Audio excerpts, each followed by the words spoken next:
Welcome to the Conservative Continuum. I am your host, Mick Meow. Please follow me on patreon.com/Mick Meow. You can also find the Conservative Continuum on Facebook, Rumble, and Brighteon.com. Today we have a tail-twitching show with Jonathan Krims. He is the founder and managing attorney for Liberty Legal Solutions. We will be talking to him today about building, protecting, and defending businesses here in Oklahoma. So, grab your kitty treats and your milk, and let's get ready to engage.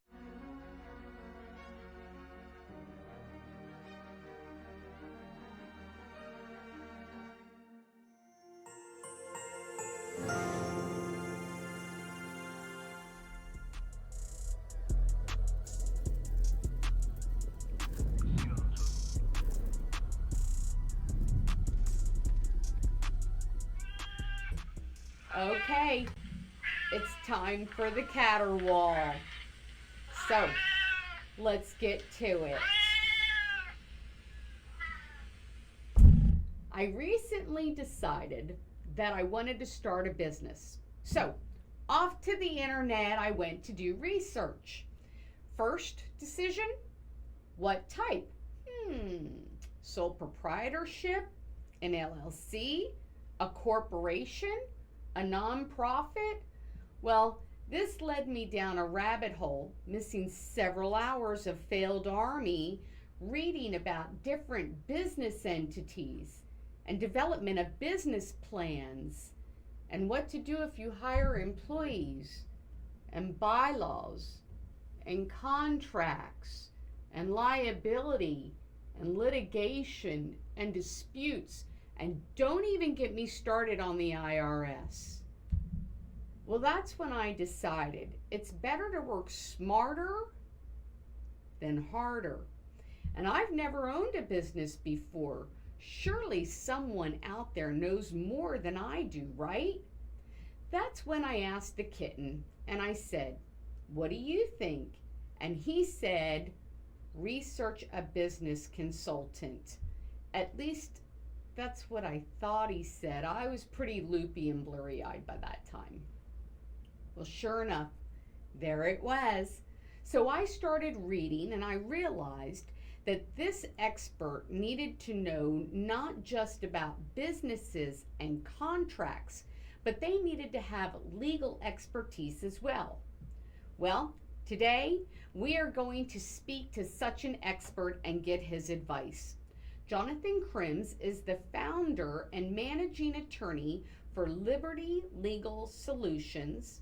And if you are looking to start a business, he is extremely knowledgeable. The interview is going to knock your socks off.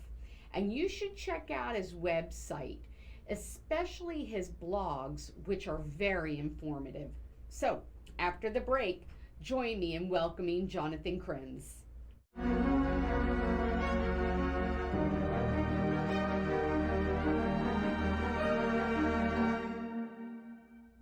Welcome to the Conservative Continuum. I am your host, Mick Meow. Today we are with a very special guest, Jonathan Krims.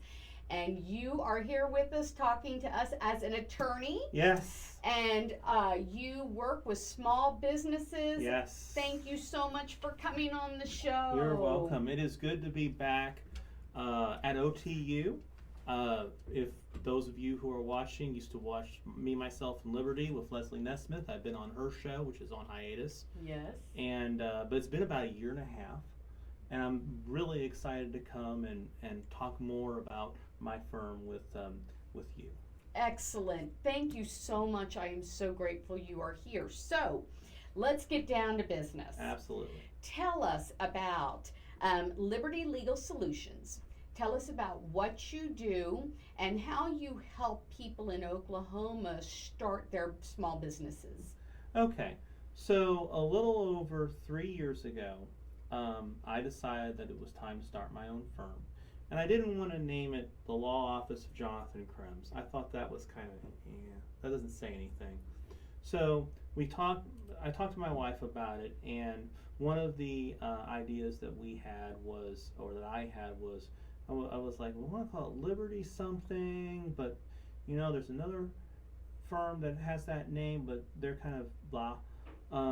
So, do we want to call it Liberty Legal Strategies or something else? And my wife said, people need more than a strategy, they need a solution. So we called it Liberty Legal Solutions, and helping small business owners with their legal needs is really the core of the firm, although we do some other things too. But whether it's starting a business, or you already have a business and you need to have it restructured, or you have a business and you have problems, and we'll talk about some of those different issues. But there's some things we don't do, but most of the things, from scoop to nuts in the life cycle of a small business, that's what we focus on. So I know that you do all kinds of businesses. You Yes. do proprietorship, partnerships, LLCs, nonprofits. How does someone who is just the average normal person, how do they know what they need, and how do you guide them in that direction? So, first of all, if they want to start a nonprofit, they're going to form a nonprofit, and that's kind of a category in and of itself. Okay. If you are starting a business by yourself, that's different than including other people. And then you kind of can guide it from there. So typically, if they're doing a small business and it's either themselves or a few other people, an LLC is going to be the best choice for them. And I will never tell someone to do business in their own name. I had someone call me about a contract. He was wanting for me to do a contract for him, and I said to him, I was like, because he was already doing work, and I said to him, you formed as an LLC? And he's like, no, should I be? The answer is yes, you should never do business in your own name, because if something happens, you can get sued and be personally responsible. So, walk us a little bit through the differences of those. Oh, no. There are people, I've had clients who are doing business in their own name. so that's like a sole proprietorship? It is, but I don't want to use that term because that term means something different. But sometimes they'll have like a DBA even. So a DBA is like your mix. And so you sign a contract with DBA, conservative, I'm just making stuff up to make the point. Well, if something happens where the other side thinks that you don't fulfill your obligations, they come after you personally. Gotcha. They can sue you, they can get a judgment against you, they can file liens against things that are in your name. You don't want that. Right. So the way you protect against that, to some degree, is to form an LLC. Gotcha. And that's the best one, because there are other things you can form, but the LLC gives you the maximum flexibility in the structure of your business.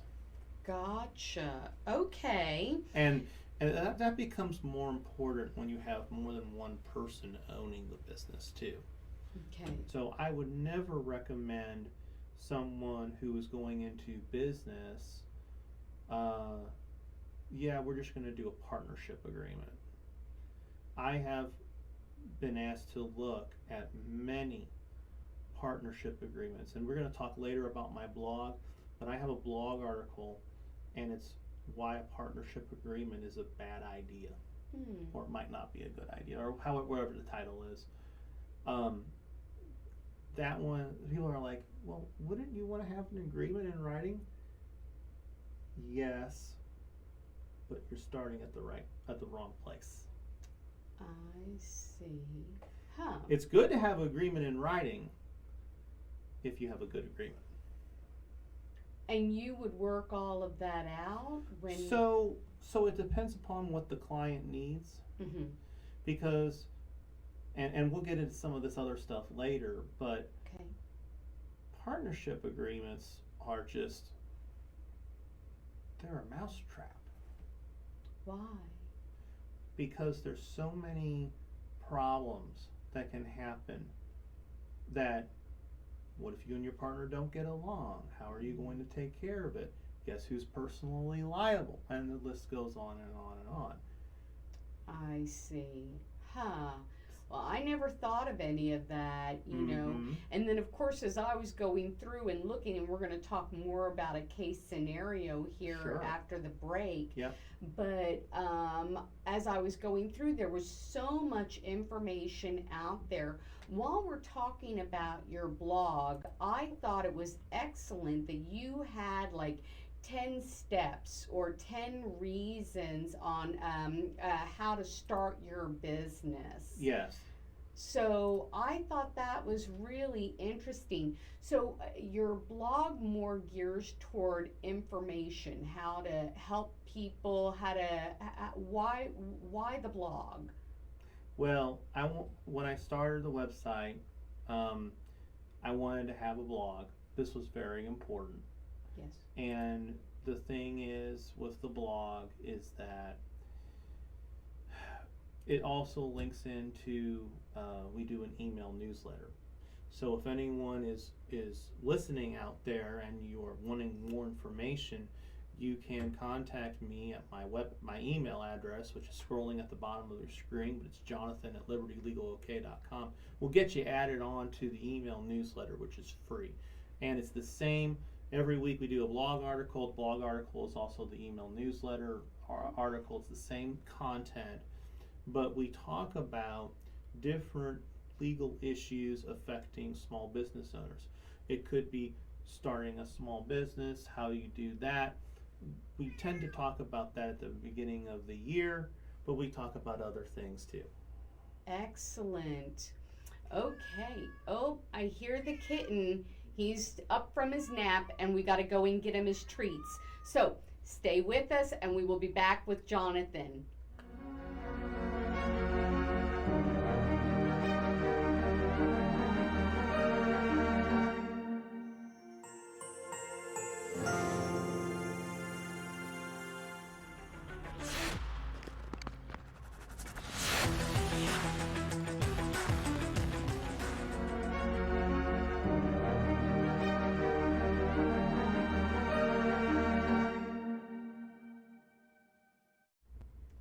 Welcome back to the Conservative Continuum. I do want everybody to realize, too, that if you take a look at the digital TV, we have your website on there, and it is incredible. You all really should go and take a look at it.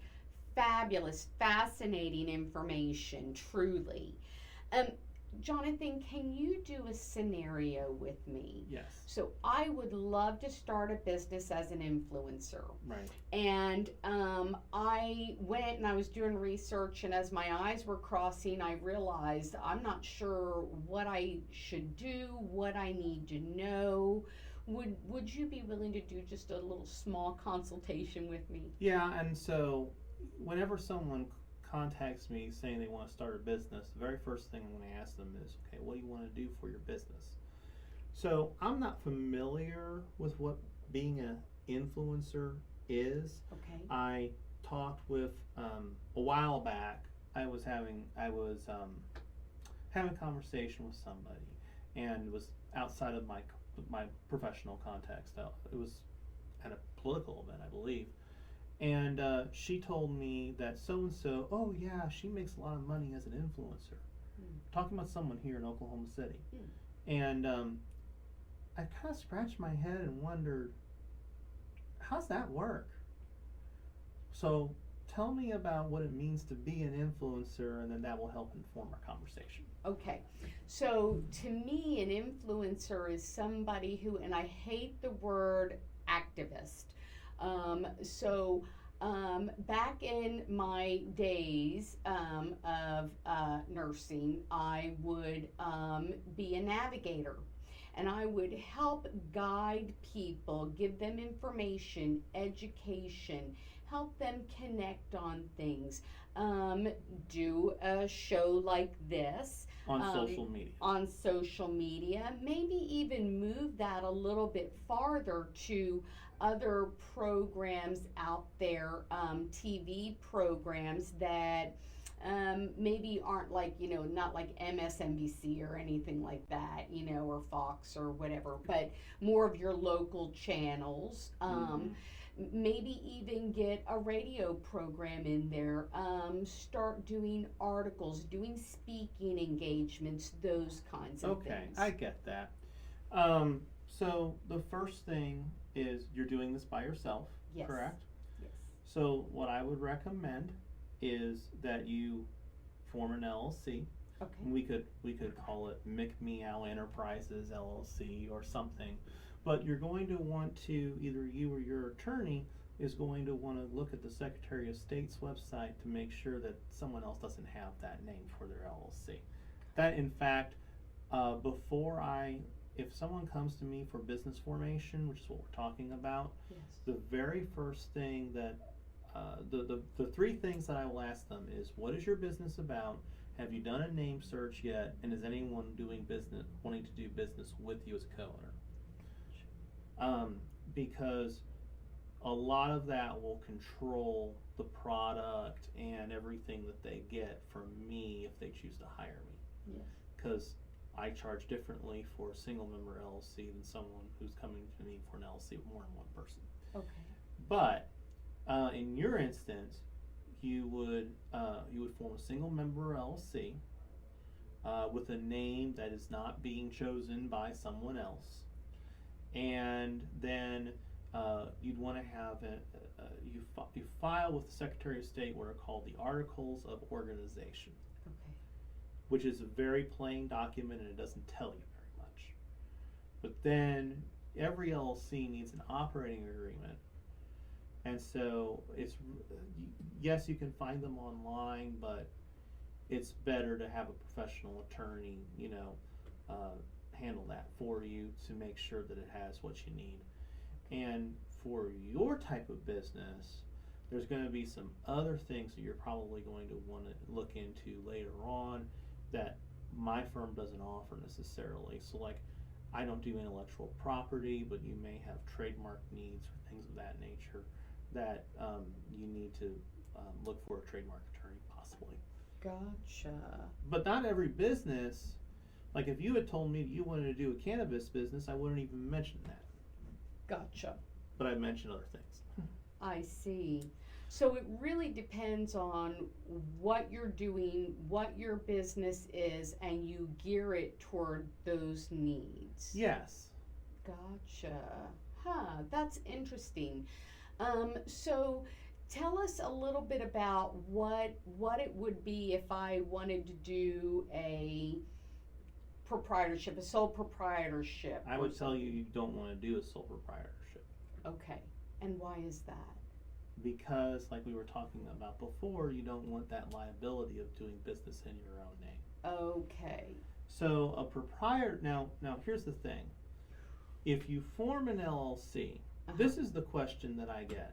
Okay. I was just working with another client about this issue this week, and there's going to be a blog article about, in fact, I normally don't, I should have done this before, but let me see here. Yes, the blog article for tomorrow, I haven't written it yet, but it's going to be written tonight. Okay. Should you create an LLC or an S corporation for your small business? That's the question that people ask me. It's not, should I do an LLC or a sole proprietorship? Because a sole proprietorship is a no-go Okay. for anyone. But the IRS uses that term because when you have an LLC, If it's a single member LLC, you have two choices with your taxation. Okay. You can be taxed as a, quote, sole proprietorship, which is a pass-through, meaning any income coming into the LLC passes through to your personal tax return. Gotcha. Or you can choose to be treated as a S corporation, which is a tax classification. Because a lot of people think that an S corporation is a business entity, and it's not. Okay, because that got me confused as well. Okay, I went online and my eyes were crossing and I got blurry eyed. I had to talk to the kitten to figure out what I needed to do in order to see. So tell me a little bit, or tell us a little bit about the S corporation, the LLC, if I was going to do an S corporation. So this is what I tell my clients. I'm going to ask them, in your first year of your new business, how much revenue do you expect to get? I see. If their number is low, don't do an S corp because it won't make sense. But if their number is higher, like 6 digits, like if you told me, well, I'm expecting to make $100,000 in my first year, do you have a CPA? Yes. Well, that's a question for the audience. Okay. Do they have a That was CPA? I bet. I got engrossed. You need to talk with your CPA. Okay. Because I'm not a tax professional. I can give you a few things, but I can't talk about your specific situation and or their specific situation. Yes. But the thing is that if you are making profits that are in the 6 figures, you need to consult with your CPA to find out how to file your taxes. Okay. Wow, this is fabulous information, and I'm thinking to myself, I'm gonna have to go back and watch the video, just so that I can make more notes. But I hear the kitten crying, and I think he's up from his nap, so we better go and check on him, and we will be right back. Don't go away.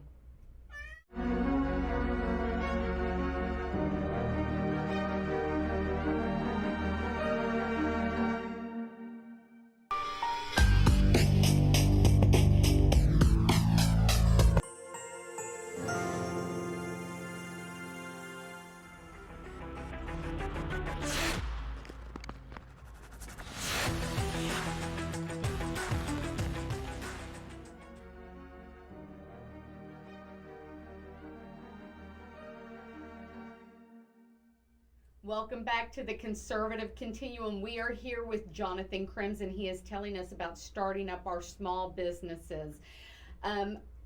People like me, okay, I'm just going to be honest. I'm over here, I'm so engrossed in this. But people like me that don't know, we can really get ourselves in trouble, and we can do the wrong things if we're just reading on the internet.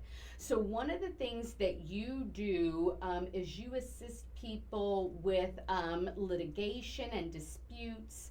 So can you tell people like me who are very novice at this what to do as business owners? What do we need to know? So I do help with litigation, and I have several business litigation clients. And generally speaking, business litigation falls into maybe 2 or 3 different categories. The first category is someone owes you money. For some reason, they breached their contract and they didn't pay you what they said they would pay you, or you provided a service but they didn't pay for it, or it could be the other way around. So there's certain types of collection lawsuits on a commercial basis or similar type things. Breach of contract can fall into that, but then breach of contract can be a little bit more than that too. And that gets complicated, probably more complicated for what we're here to talk about today, just to give you a sampling. But I also, earlier in, I think it was the first segment, I mentioned that partnership is a bad idea. Yes. Because A partnership is often formed based on a written contract between two or more people. So if that contract is broken, it might not just be that one of the partners owes you money, but you might need to file what the equivalent is of a business divorce. So we all know people who are in our lives who have been divorced. And many divorces are resolved amicably, but there are people who have gobs and gobs and gobs of money, and they fight over it in the courts. But if you enter a partnership with somebody, and it's a true partnership, you could end up in a business divorce lawsuit where you're fighting over the money just like you were if you were married. Wow. That makes sense. That makes a whole lot of sense when And you I put help it with in that type of thing. That's fabulous. What And then there's a third category. Oh, I'm so sorry. Go ahead, please. And the third category would be some kind of fraud. So it could be an investor fraud, where people have invested in your business, or maybe you had a business where you invested your business capital in another person's business and were defrauded on your investment, or some other kind of fraud. And again, that gets into some technicalities and things we might not talk about today, but that's kind of probably the third type of business litigation need that I would be looking at. And you would do that for somebody who either is starting up a business or who is in business now. They would be in business already. Okay, that's what I thought. Okay. No, if you're starting up a business, if you're that question was kind of broad. Yeah. If you're starting up a business, put all your contracts in writing, and if you're, make sure that you're keeping track of invoicing and things of that nature, because that's where things fall apart. If you're invoicing, your accounting is off. If you're not putting your contracts in writing, that's preparing for a lawsuit if you're not doing those basic types of things. Okay, so I can tell that you really need somebody with some legal expertise and some business expertise in there in order to kind of make sure that you're doing the right things. Mm-hmm. One of the things, and I'm not sure if this kind of plays into it, but one of the services that you offer is a registered service agent. Yes. So can you tell us a little bit about that? Is that something that a small business should have, and why? If you're, going back to our McMeow Enterprises example from the earlier segment, every business that's a registered business, LLC, is required by state law to have a registered service agent. And they can be their own registered service agent if they want, or they can hire my firm or another law firm or a service to do it. There are companies that's their business, is to be people's registered service agents. So the purpose of that is that if your business gets sued, if the LLC gets sued, then that person is going to be receiving the lawsuit. They're going to be served with the petition for whatever. And does that segue in for other litigations or other disputes, or that's just if you're being sued? Well, so you might that person will also probably receive any other kind of administrative legal process that might come your way.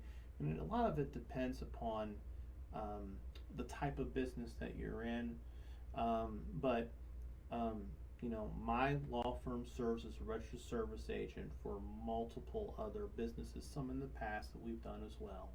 And, for a small annual fee, that takes care of that for you, so that, if your own registered service agent, someone could come to your house or come to if you're a brick and mortar business, your actual business. I mean, imagine if you're a florist or something like that, where you're a retail operation and you're your own registered service agent, and a process server comes to your business, and you have customers and so forth in there, and hey, you've been sued.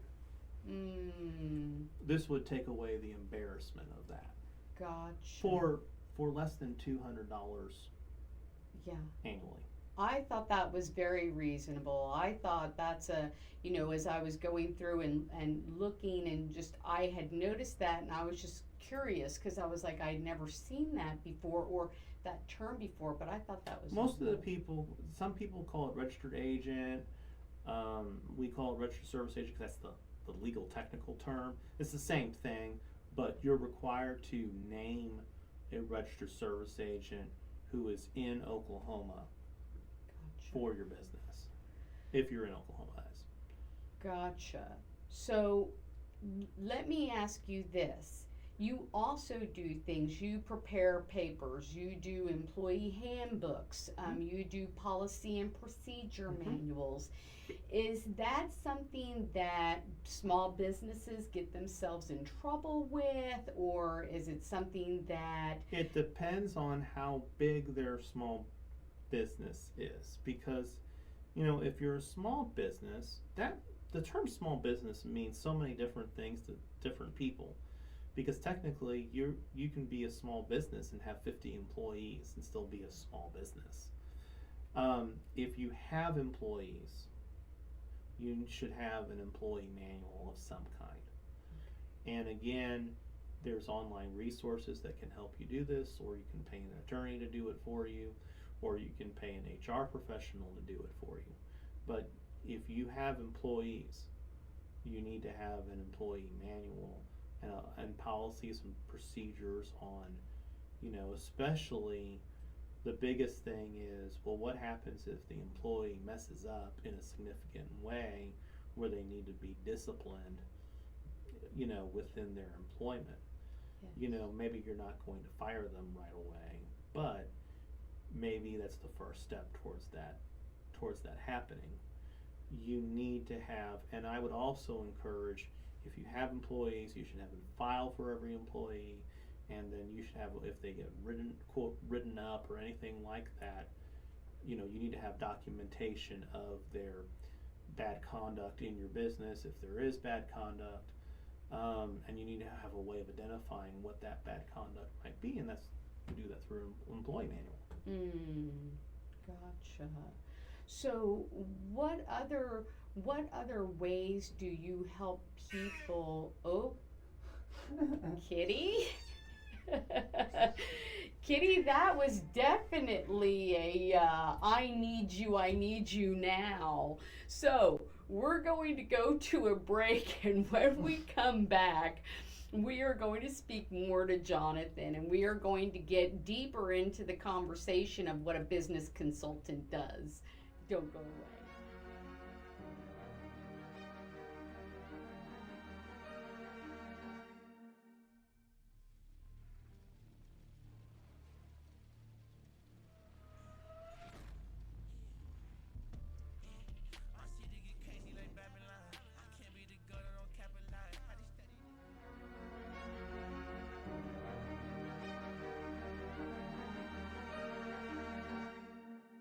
To the Conservative Continuum. We are here with Jonathan, and he is the founder and managing attorney for Liberty Legal Solutions, and we're talking about building your own small business. So at the end of the last segment, Yes. One of the things on our digital TV, everybody can see your website, and scrolling at the bottom is your website. Yes, it is www.libertylegalok.com. Excellent. And one of the things that I loved about the website is it is like a one-stop shop. When I went there and I was looking at it, I was like, this is incredible, because it really gave a lot of detailed information. And I noticed that there were other things that you did, other forms, documents that you prepared for people. Could you tell us a little bit about other services that you provide? Yeah, we can do contracts. Some people need restructures. I've been getting several requests recently for, I'm in an LLC, help me get out. I just signed up a new client for that this week, and had actually two this week for the same issue. Huh. And it's all about your operating agreement. Hopefully you have one. But that's the answer to that question. So we do contracts for people. We do restructure. We restructure their LLC for them if necessary. Other services. We do provide outside general counsel services, which I know you want to ask me about. I do. So the idea is that there's a business model out there that a lot of people are unfamiliar with. But if you've ever heard of a fractional CEO, Mm-mm. no? Mm-mm. Well, there's people who are fractional CEOs. There's people who are fractional CMOs, which would be Chief Marketing Officer, fractional CFO, Chief Financial Officer, and then you could be a fractional General Counsel. And the idea is you take whatever these positions are, which would normally be a full-time salary position, but they're not full-time and they're not salary, they're an independent contractor, and they serve your business in a fraction of a full-time position. So it's a fractional role in that small business. And I've served as fractional general counsel for many small businesses in the past, some current. Actually, at one point in time, I was general counsel for OTU on a part-time basis. And that's just one example of many. But basically, that is an ongoing general counsel, helping them with whatever legal needs they have on a monthly basis. Usually there's a monthly retainer that's involved, whatever it is, $500, $1,000, $1,500, depending upon what they need. Okay. And then, we do general business consulting too. You have a problem? Yes. No. They have a problem? Mm-hmm. Like, we might come in and help you resolve that issue. Right. And that could be a lot of different things. Okay. So tell us a little bit about your role, what you're doing as general counsel, what you do as a business consultant. Well, it really depends upon what they need. Okay. It's kind of like there's all these different things that we could do, but it's like going to Lowe's. Well, obviously you're there to buy stuff for your house, but they're a huge store, and they have all sorts of kind of different products and things that you can buy and services. But it's all about what you need, and what they provide to you is going to vary.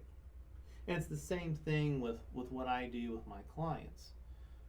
Some clients need restructuring, some of them need contracts, some of them need help. They formed a business, but they're trying to take the big business to the next step, so they need help getting there. But that's going to vary for each business. There's no cookie cutter answer. Gotcha. Well, and I think that's excellent, because if I was in a small business, should I, have a small business, I would imagine that I would want someone in that capacity. Someone who would, it sounds like, take me from conception to putting it out there, putting the business out there, and then being that intermediary person. Yeah, and the thing is that, not every, like we were talking about general counsel services, not every business needs that, especially if they're new. If you're a new small business, you need to get started. That's a different role than someone who's been in business for 2 to 5 years, and they're expanding and growing, and they have different needs. It's kind of also the other scenario or illustration that I would use is it's kind of like a pastor of a church. Businesses have life cycles. And what do you expect a pastor to do? Get people married, give them counseling when their marriage is in trouble. They dedicate children, they baptize people, all the things, not the preaching of the Sunday sermon, but all these other things that they do during the week. Funerals, which would be if you're ending your business. It's the same kind of role in a legal sense for your business. But that could be, it depends upon what you need. Excellent. And it's not just for anybody who's just starting up. Obviously, if they had an ongoing business, they could come to you. Absolutely. And you could help them with what they need. Excellent. That is wonderful. So tell us about a little bit about your website. Tell us a little bit about your blog. Tell us a little bit about the information that you're giving out there. So the website again is www.libertylegalok.com. There is a blog. It is updated every week, and it's the same content as the newsletter, which if you email me at jonathan@libertylegalok.com, I can get you on the list. So you're not coming to the blog, it will come to you. But we do a lot of different topics. We're going to have I've decided that in the near future, we're going to have a series on registered service agents. We're going to talk about some litigation topics that you need to know about as a business owner that are kind of, sometimes we talk about things that are a little bit more technical than what we might do in this conversation. But, there's things, if you have a business, especially if you have a growing business, the biggest thing you need to be watching for are your roadblocks. What's getting in the way of getting you to going where you're needing to go? Okay. If you can figure that out, then you probably have a need for an attorney to help you. Excellent. Wonderful. I wanted to just let everybody know that Jonathan is in Tulsa, and I wanted to ask really quickly before we take care of the kitty, how long does it take to get in? If we email you, if we send a response to your website? Most of I will schedule, I do telephone conferences with people.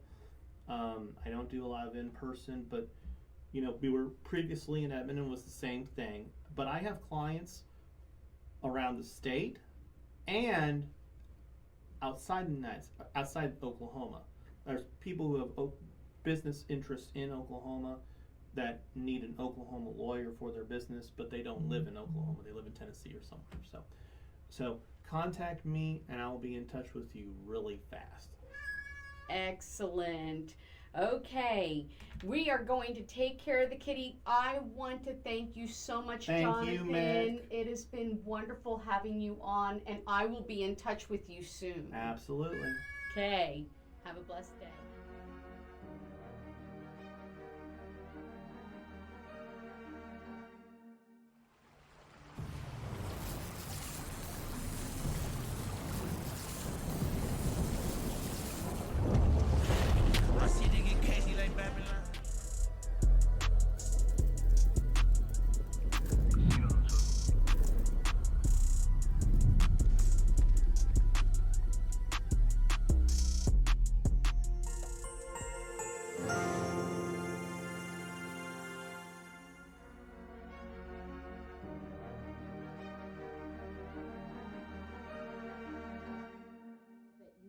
My program, and I am truly blessed by you all. I hope you were energized by Jonathan Krems to start your own business. Now, please be sure to follow me on patreon.com/McMeow. You can also find the Conservative Continuum on Facebook, Rumble, and Brighteon.com. McMeow is also on Truth Social, Telegram, and Getter. I look forward to seeing you all next week when we will talk with Megalomaniac to discuss the Justice for J6 movement, those imprisoned, and their families. And don't forget, stand up, speak out, get involved, and be blessed always, my friends.